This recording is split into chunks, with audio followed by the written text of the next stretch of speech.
Muy buenas tardes, mi nombre es Juan Pablo Lozada Luna. Y bueno, el día de hoy vamos a estar haciendo la presentación, el resumen, los comentarios sobre la actividad número 8 de la materia de análisis de la economía mexicana uno. Y bueno, este es el segundo video de esta materia. Voy a empezar a compartir, trataré de ser lo más breve posible. Y listo, ahí estoy compartiendo. Bueno, lo que estaremos viendo el día de hoy, como lo mencioné, es la sesión número 8 de la unidad número 4, que es la primera etapa de industrialización contemporánea y los problemas monetarios. Y lo que vamos a estar comentando hoy es el capítulo 10 del libro de Enrique Cárdenas y el capítulo 10 que trata de la gran expansión y el estancamiento de los años 80, 63, 82, que es este capítulo que estamos viendo acá, la gran expansión económica del siglo XX. Eh, bueno, quiero iniciar esta sesión tomando la misma base de mi presentación anterior.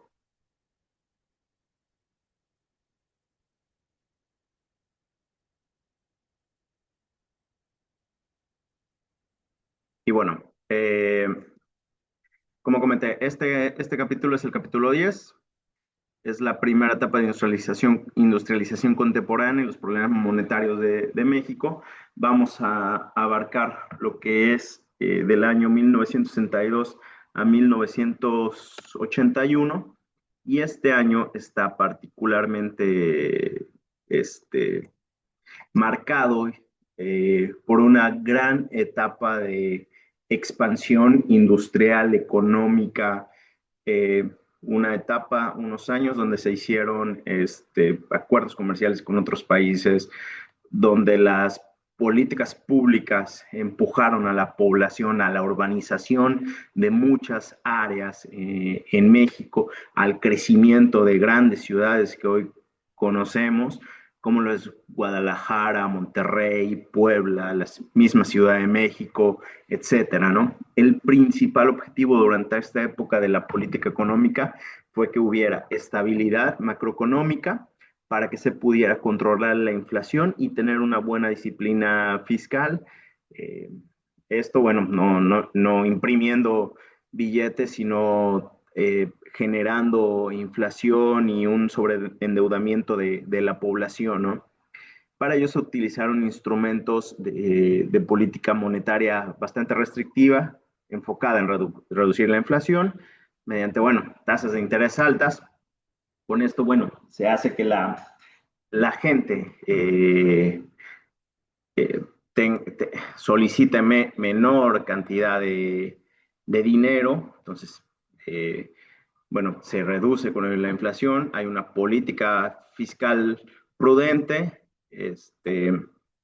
también tenemos que el tipo de cambio eh, fue estable en la mayoría del tiempo, un tipo de cambio que rondó los 12.5 pesos por dólar y una apertura comercial y financiera con otros países, si bien no hubo acuerdos tipo el Tratado de Libre Comercio, etcétera, ya empezamos a tener comercio más formal y más desarrollado con Estados Unidos, con Canadá, con Centroamérica, con países latinoamericanos y empezamos a expandir nuestro mercado hacia Europa. Eh, China en esos momentos pues era un país, si bien de un tamaño bastante grande, pues todavía no era la China que conocemos el día de hoy, ¿no? En todo este periodo puedo decir que el PIB creció considerablemente, en todo ese periodo creció el PIB un 7.3%, y que significó, bueno, una expansión del país de un 4% en el periodo. Eh, Se redujo la pobreza porque había más empleo, eh, la inversión privada aumentó y con ello, bueno, se necesitó más mano de obra, eh, se consolidaron las universidades en México, universidades como la UNAM, el Politécnico, el Tecnológico de Monterrey, universidades en provincias como lo es la Benemérita Universidad de Puebla, la UB. Entonces, todo eso hizo que sacaran al mercado profesionistas necesitados de empleos para empresas que necesitaban esos profesionistas, ¿no? Entonces, se empezó a reducir la pobreza, ¿sí? En ciertas áreas que se empezaron a urbanizar. En este periodo también empezó la urbanización. ¿Por qué? Porque se empezaron con los programas de vivienda social, en los cuales el gobierno quería pues que la gente pues estuviera más cerca de sus centros de trabajo. También, de cierta forma, el gobierno quiso formalizar todas aquellas personas que eran las mal llamadas paracaidistas. Entonces empezó a formalizar, vamos a construir casas de interés social, como se les conoce ahora, para todas esas personas que bueno, no tienen casa, no tienen servicio, no tienen nada, etcétera. Vamos nosotros a llevar la urbanización, ¿sí? Eso generó también que la población tuviera pues más vivienda, por ende, más educación, eh, porque si se creaba una zona urbana con vivienda y demás, pues el gobierno también instalaba una escuela primaria, secundaria, entonces había más educación para los chicos y hospitales. Teníamos entonces más acceso a la salud, ¿sí? Durante todo ese periodo se crearon el Instituto Mexicano del Seguro Social, se empezaron a crear otros institutos como el ISSSTE, de seguridad social para los trabajadores, etcétera, ¿no? En los ochentas fue que ya después de todo este proceso fue ya que en México se tuvo el 60% de la población, 70%, pues prácticamente ya vivía en zonas urbanas, ¿no? En zonas ya urbanizadas. La Ciudad de México creció en todos estos 20 años, del 60 al 80, de pasar a tener 5 millones de habitantes a tener casi 14 millones de habitantes, ¿no? Convirtiéndose en una de las ciudades más pobladas del mundo, ¿no? En ese momento. Y lo mismo sucedió con ciudades como Monterrey y Guadalajara, ¿sí? Que siguieron un poco el camino similar al de la Ciudad de México, ¿no? Todo esto, bueno, pues es producto de la transformación social que quería el gobierno, el gobierno realizar. Este, Además bueno, durante todo este periodo México, yo trabajo en el sector petrolero y sin duda en los setentas fue el boom del sector petrolero para México, ¿sí? Se tuvo uno de los mayores descubrimientos de petróleo en toda la historia del mundo, como lo fue el campo Cantarell, descubierto en los setentas y empezado a explotar después del 77. Y el campo Cantarell, la verdad que fue una bendición para México.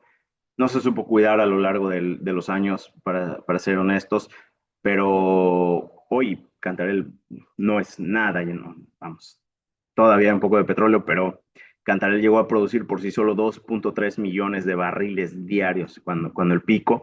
México, después de que extrajo petróleo de Cantarell y que prácticamente el petróleo de Cantarell fluía solo, no necesitaba mucha ayuda para sacar ese petróleo, era muy fácil también obtenerlo.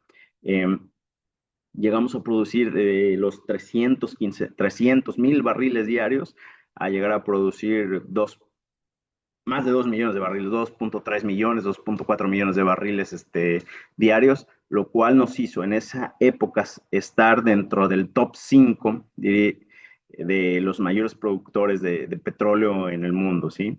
Estábamos al nivel de otros grandes países petroleros en el mundo, ¿no? Y bueno, con ello, pues la economía creció, la inflación bajaba y pues, todo era abundancia, ¿no?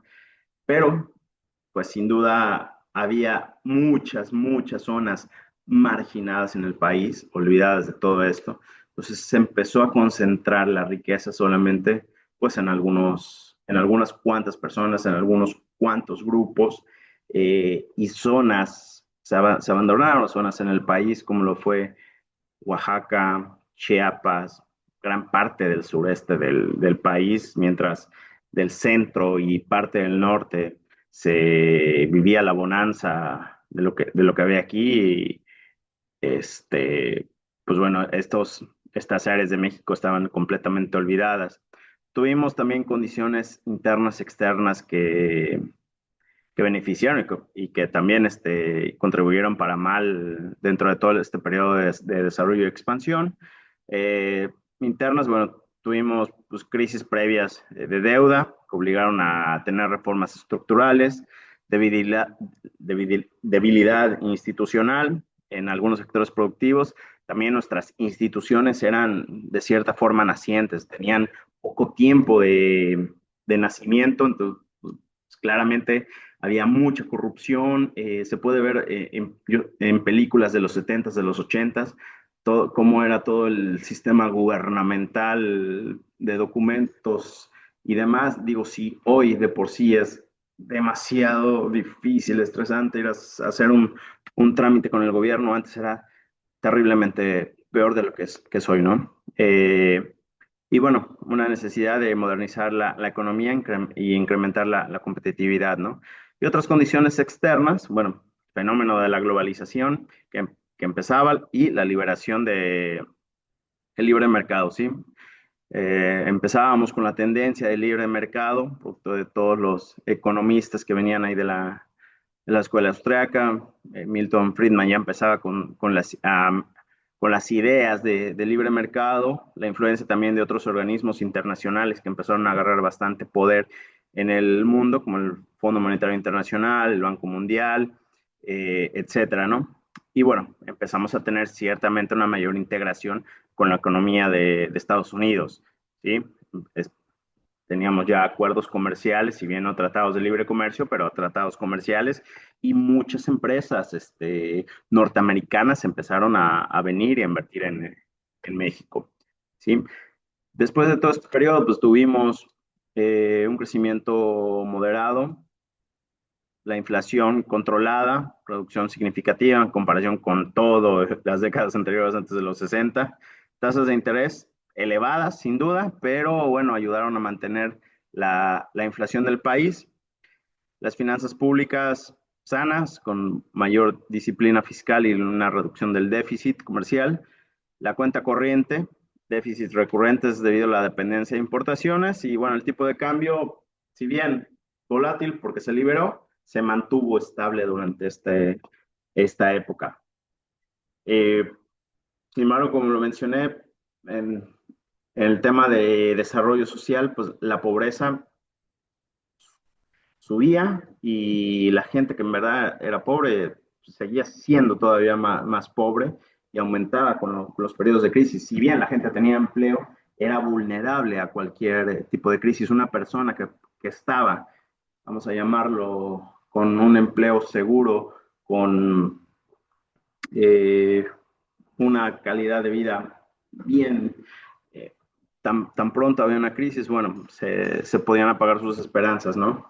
La distribución del ingreso, había una alta desigualdad, zonas marginadas, no solo en la Ciudad de México, sino en todo el país, salarios que, bueno, se quedaron estancados, no hubo incrementos de salarios, el consumo quedó limitado por una baja capacidad adquisitiva. Entonces, si bien la gente tenía empleo, estaba trabajando, el hecho de que los salarios se hayan mantenido estancados, pues limitaba la capacidad adquisitiva de la población. Y por tal, bueno, el PIB per cápita, el crecimiento lento en comparación con economías ya desarrolladas, ¿no? Y bueno, lo que yo puedo decir de este periodo y en opinión personal es, bueno, sin duda hay un avance importante en estabilidad macroeconómica, comercial, eh, en finanzas sanas, crecimos, pero hubo resultados limitados en crecimiento y en desarrollo social. Si bien también tuvimos políticas económicas que controlaron la inflación y estabilizaron las finanzas públicas, vamos, no fueron del todo óptimas para que se pudiera reducir la desigualdad que se tenía, ¿no? Y bueno, esto limitaba el modelo que se adoptó y la necesidad de complementar la estabilidad con políticas de desarrollo incluyente, incluir a todas las diferentes poblaciones de México, ¿no? En términos generales, me parece que estos 20 años del 60 al 80 fue un periodo en el cual México se consolidó internamente, consolidó a su gente, a sus profesionistas, sus universidades, su sector salud, invirtió mucho en el desarrollo de infraestructura carretera, ferroviaria, portuaria, aeronáutica, pero se empezó a abrir una gran brecha social, los que empezaban a tener, los que tenían y los que de plano no tenían, ¿no? Y eso hoy se mantiene todavía entre mucha gente y muchos sectores de la población. Después de este periodo, pues bueno, vinieron una serie de crisis, diría yo, de fracasos políticos y económicos, un poco impulsado y bueno, no impulsado, sino se sentía también un resentimiento social y se veía en los movimientos estudiantiles del 68, del 71, no solo de estudiantes, también había revueltas de doctores, de maestros, de electricistas, etcétera, ¿no? Pero bueno, el gobierno de cierta forma trataba de opacar, de ocultar un poco todo esto que se tenía, ¿no? Eh, y bueno, yo creo que los siguientes periodos se pudo haber experimentado, se experimentaron inflaciones, hiperinflaciones completamente altas que, pues, la verdad, hundieron al país en lugar de llevarlo hacia adelante como hubiera sido lo ideal, ¿no? Pero bueno, eso me parece que será en la siguiente sesión y por ahora, bueno, completamos esta sesión y muchas gracias por la oportunidad. Hasta luego.